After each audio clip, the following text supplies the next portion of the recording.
Fomos obrigados a fechar as portas durante um período porque não havia receita para fazer pagamento e não podia comprar algo por 100 e vender por 50. Ninguém faz mágica. Me lembro de um dos momentos mais difíceis foi quando na época do plano cruzado. Porque com o plano cruzado houve um período maior. Me lembro de trabalhadores dizendo: poxa, Vicentinho, você do sindicato estão criticando o pacote, mas ó, estou tomando cerveja baratinha aqui faz tempo. Faz meses que eu estou tomando cerveja. Aí a gente fala: puxa vida, daqui a pouco explodiu outra vez. Eu acho que era a terceira ou quarta semana, o FUNAR, então, instado pelos economistas, falou: olha, então nós precisamos preparar o descongelamento de preços. Aquilo caiu como uma bomba no Palácio do Planalto, e o Fernando Serra da Mesquita, que era o secretário de imprensa do presidente, certamente falou com o Sarney, e Fernando Serra soltou uma bomba. Ele vai aos jornalistas e diz: falar em descongelamento é traição. Descongelamento é traição. E aí morreu, claro. O recado dado, a ideia de descongelamento morreu completamente, não se falava mais disso. Bom, e aí aconteceu o que era o esperado. Quer dizer, você tinha um consumo muito acelerado, dado o ganho de poder aquisitivo, e a economia não conseguia produzir o suficiente. Começou-se a importar muito. Lá pelas tantas, o cara falou: olha, está faltando tampinha de cerveja. Teve que importar alumínio para fazer tampa de cerveja. Eu lembro que pessoas iam, aqui em Brasília, por exemplo, pessoas iam na periferia da cidade comprar carne que eram abatidas clandestinamente. Bois, vacas abatidas clandestinamente, que as pessoas traziam dentro do porta-mala de carros, e aí as pessoas à noite iam comprar carne, porque você não encontrava carne, nem derivado da carne, nem industrializada, não encontrava absolutamente nada. Carne de vaca, boi, porco, galinha, né? Frango, você não encontrava nada. E depois esse desabastecimento levou a medidas que hoje você acha até que se pergunta se realmente isso ocorreu.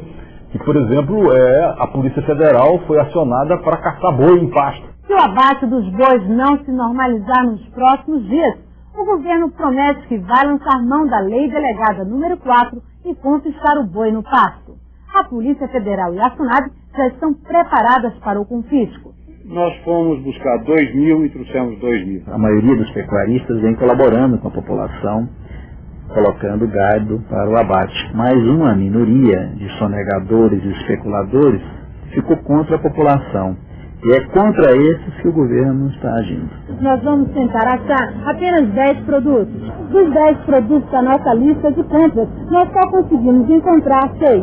O arroz, esse papel higiênico que só tinha agora dessa marca, o óleo de soja que também só tinha dessa marca, o feijão, o sabão, os únicos que ficaram na prateleira, a carne e, é claro, de segunda. E aí então os economistas do plano falaram: olha, precisamos fazer um ajuste nisso. Precisava fazer um ajuste no plano. O pessoal ficou animado, mas aí o pessoal não entendeu nem, porque o Sarney marcou a reunião para Carajás. E aí, antes da reunião, os economistas tentaram se articular para todo mundo pintar o mesmo quadro para o presidente. Porque, eu não lembro de quem era, mas alguém tinha dito o seguinte: se um presidente ouve os seus assessores, e todos os assessores dão uma de urubu, e um dá uma de canário, é esse que o presidente ouve. Ele fica com a boa notícia. Aí o André falava assim, meu pessoal: então nós temos que ir lá para Carajás, nós vamos fazer um strike de urubu. Todo mundo vai ter que falar que está ruim.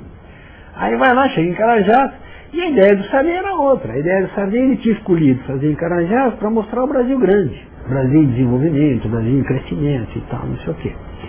E quando começa a reunião, quando eles começam a fazer o strike de urubu, o Sarney interrompe e diz: não, vocês estão enganados, nós fizemos um grande plano, vocês giraram o Brasil, nós lançamos o Brasil numa rota de crescimento, desenvolvimento e progresso. Eu chamei vocês aqui para vocês fazerem um plano de desenvolvimento, um plano de crescimento. Eu quero um plano de investimentos, e não um plano de contenção e controle. E não, acabou ali. E entrou numa deterioração muito grande. Escassez, câmbio negro, a inflação voltando por fora, né? Quer dizer, embora os preços não tivessem congelado, a inflação começou a vir de novo 2, 3, 4 e tal, não sei o quê. E aí ficou evidente que precisava fazer o ajuste. Para a economia, bastante tarde, mas para a política, muito cedo. Aquilo era uma coisa que todo mundo estava certo que não ia durar muito. Agora, o governo sabia disso também. Isso era 1986, você estava às vésperas de uma eleição geral, né? E o partido do presidente Sarney era o partido que dominava o país, que era o PMDB, né? Não deixou o governo adotar as medidas, na verdade as medidas essenciais necessárias de ajuste do plano. E aí, passadas as eleições, o PMDB, se eu não me engano, fez 22 governadores, sei lá, 21 governadores, ou seja, fez a maioria dos governadores, absoluta dos governadores, elegeu quase todo mundo. E aí, no momento seguinte, o governo adota o Plano Cruzado 2. Elaborado pelo economista João Manuel Cardoso de Mello, assessor de Dilson Funaro no Ministério da Fazenda, o plano ficou conhecido nos bastidores por Manuelaço. Foi vitorioso numa disputa com o economista Chico Lopes, da equipe de João Sayad do Planejamento, que brigava por uma saída com menos intervenção do Estado e mais mercado. Eles não conseguiram se entender, e aí o Sarney falou, então nós vamos fazer o plano do Funaro, que era ligado ao MDB. Passou a eleição, fizeram o plano e aconteceu exatamente o que o Chico Lopes disse que ia acontecer. Todo mundo reajustou os seus preços em 100%, porque o governo anuncia. O preço da gasolina, do cigarro, de bebida, de não sei o que, está aumentado em 100%. Aí o que você é dono de uma loja de esquina, o que você fez? Aumentou também, todo mundo aumentou 100%. Foi o que aconteceu. Aí todo mundo deu aquele aumento geral de preços, e aí o desrespeito ao congelamento foi total. Na verdade, isso tornou toda uma estratégia para esperar as eleições que se deram em novembro naquele ano, e eles conseguiram realmente eleger 22 governadores do PMDB. Quando o pessoal da política elegeu os governadores que queria eleger, no dia 15 de novembro, no dia 16 teve uma inflação imediata de 100% de tudo e apareceu tudo nos mercados novamente. As pessoas estavam informadas e sabiam que vazava água por todo lado e a manutenção do plano era artificial. Com um reajuste de preços dos principais produtos, de combustíveis, energia elétrica, enfim, tudo. E há uma reação popular que nunca tinha sido visto também. Uma reação de insatisfação popular que aqui em Brasília, por exemplo, resultou num quebra-quebra generalizado. A polícia usou gás lacrimogêneo para dispersar os manifestantes, que reagiam com pedras que arrancavam do calçamento. No meio do tumulto, vários ônibus foram queimados e até carros da polícia. E houve necessidade de mobilização das Forças Armadas. Eu lembro que tanques foram acionados para conter a ira da população. Foi a primeira frustração, né? Com o chamado plano heterodoxo.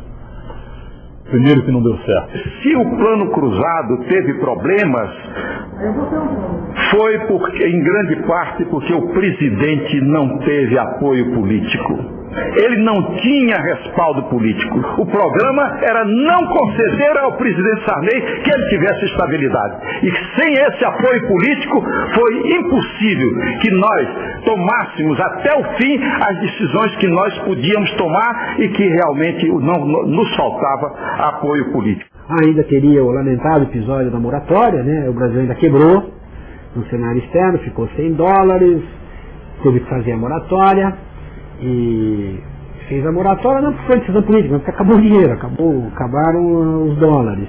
Mas aí, para transformar a moratória num gesto político, o Sarney fez um discurso horroroso, dizendo que o Brasil estava adotando uma moratória soberana, conclamando os outros países a fazer a moratória soberana, quer dizer, calote. Foi um grande problema que o Brasil teve. Essa moratória de 87 só foi ser resolvida em 94. A dívida só foi renegociada em 1994. Até lá o Brasil ficou em calote, fora do mercado, numa situação ruim. Fogo Cruzado, um filme de guerra. Iniciamos hoje uma guerra de vida ou morte contra a inflação. Os militares tinham voltado aos quartéis, mas o Brasil viu surgir um novo tipo de soldado nas ruas. Os fiscais do Sarney. O exército de consumidores contra a alta dos preços. Vou estourar com a boca do balão, nós vamos dar um fim a tal remarcação. Nós queremos que você seja remarcador de preços do nosso supermercado. E no dia seguinte saem nos jornais, povo congela o descongelador. A guerra está declarada mesmo. E finalmente são abertas as portas do supermercado. E vejam só a correria. Todo mundo correndo para pegar um litro de leite. A vitória parecia fácil, mas a guerra foi perdida por falta de munição. A produção não cresceu como o país necessitava. Com o fracasso do plano, os soldados foram às ruas para protestar contra o seu comandante. Mais uma vez, eu tô aí.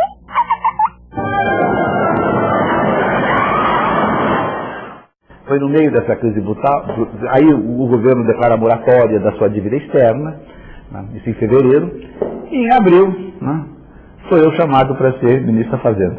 Quando eu tive que fazer o plano Bresser, eu sabia que aquele plano era um plano provisório, eu não tinha tempo de fazer o ajuste fiscal necessário enquanto fazia o plano, eu não tinha tempo de preparar o plano, porque o mundo estava caindo em volta de mim, a inflação estava em 26%, as empresas estavam quebrando, o país estava em moratória, era preciso fazer um plano que pusesse minimamente a ordem na casa e depois fizéssemos um segundo plano, né, alguns meses depois, que aí realmente acertasse todos os preços relativos, porque eu não ia conseguir, o desequilíbrio era tão grande nos preços relativos, a diferença entre os preços do João, do Antônio e da Maria, que era preciso fazer um segundo plano para acertar isso.